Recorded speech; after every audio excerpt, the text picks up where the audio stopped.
Nigeria did not begin as a failed idea. It became one before the arrival of British colonial power. The geographical space now called Nigeria was home to complex, functioning societies, from the centralized empires of the Sokoto Caliphate and the Oyo Empire to the acephalous but highly organized Igbo communities. Governance, trade, justice, and culture existed in diverse and adaptive forms. These societies were not perfect, but they were organic, developed from history, culture, and shared values.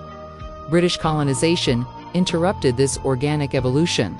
In the late 19th century, driven not by altruism or civilizing missions, but by economic exploitation and imperial competition, Britain imposed its authority on the region. The 1914 amalgamation of the northern and southern protectorates was not an act of nation-building. It was an administrative convenience. Colonial governance prioritized extraction over development. Railways were built not to connect Nigerians to one another.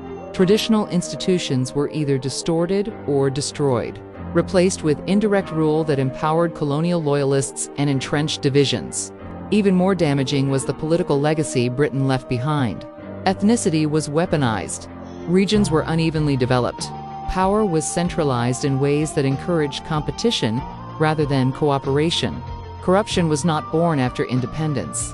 When Britain handed over power in 1960, the foundations were weak, artificial borders, mistrust among groups, unbalanced institutions, and an economy dependent on export and external validation. Independence came without true sovereignty, political freedom without economic control. A flag without unity.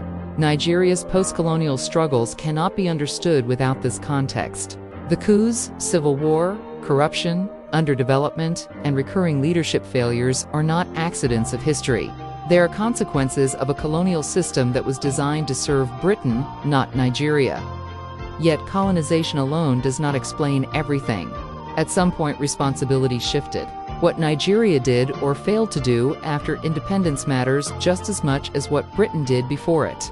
This book is not written to absolve Nigerians of blame, nor to reduce complex problems to a single historical injustice.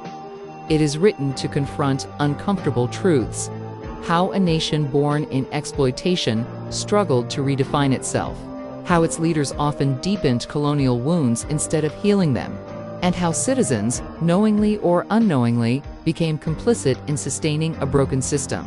To understand why Nigeria failed, we must begin where the fracture started, with colonization, with the birth of a country that was never allowed to grow naturally, with a nation taught how to survive but never how to thrive.